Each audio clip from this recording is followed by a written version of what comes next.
O silêncio do deserto pode ser ensurdecedor. É um lugar onde o tempo parece parar, onde tudo à volta parece morrer, e onde as vozes internas gritam mais alto do que qualquer coisa. Foi nesse tipo de lugar que Agar se encontrou.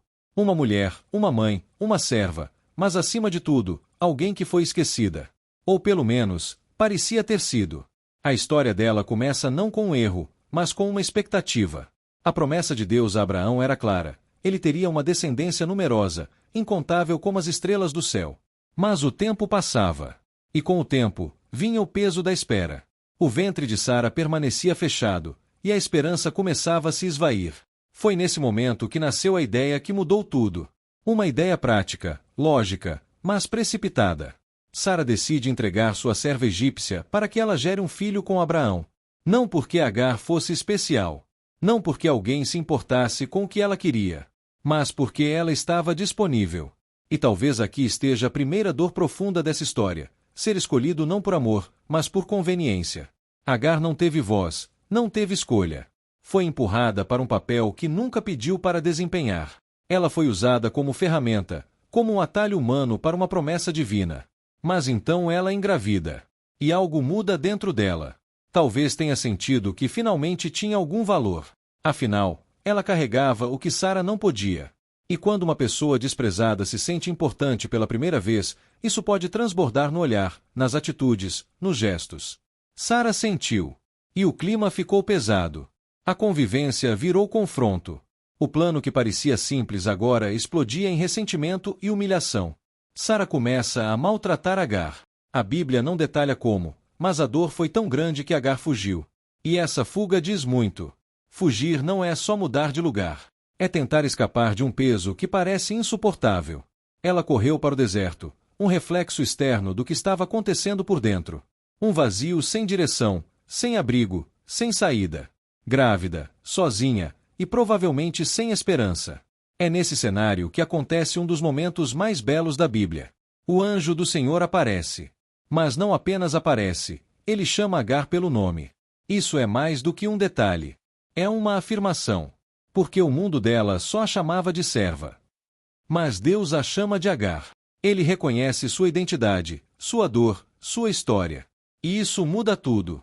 Ele pergunta, de onde você vem e para onde você vai? Mas não porque ele não saiba.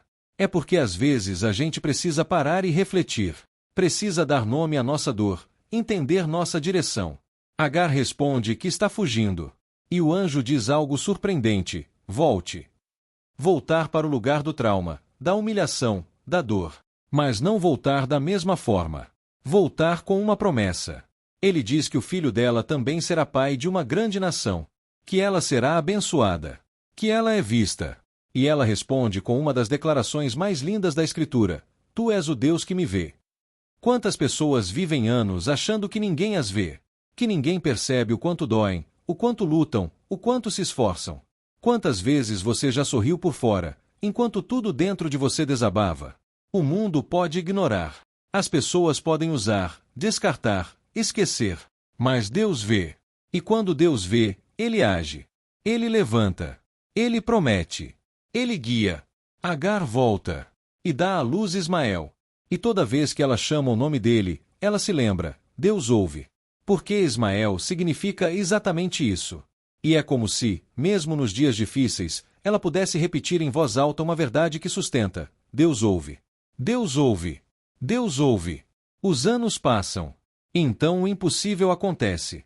Sara, agora idosa, engravida. A promessa se cumpre. Isaque nasce. A alegria chega. Mas com ela, um novo conflito. Agora são 2 filhos. 2 mães. 2 futuros. E o que antes era suportável, se torna insuportável. Sara vê Ismael zombando de Isaque. E algo estala dentro dela. Ela exige que Agar e Ismael sejam mandados embora. Imagine a dor de Agar. Ser usada. Depois rejeitada. Depois tolerada. E agora expulsa. Junto com seu filho. Abraão se entristece. Mas Deus fala com ele. Diz que a promessa é com Isaque, mas que também cuidará de Ismael. Então, com um pedaço de pão e um odre de água, Agar e seu filho vão para o deserto. A água acaba. E o desespero toma conta. Agar, em lágrimas, Coloca o filho debaixo de um arbusto e se afasta. Ela não quer ver o menino morrer. O que se faz quando tudo acaba? Quando não há mais saída? Quando o que você mais ama está morrendo e você não pode fazer nada?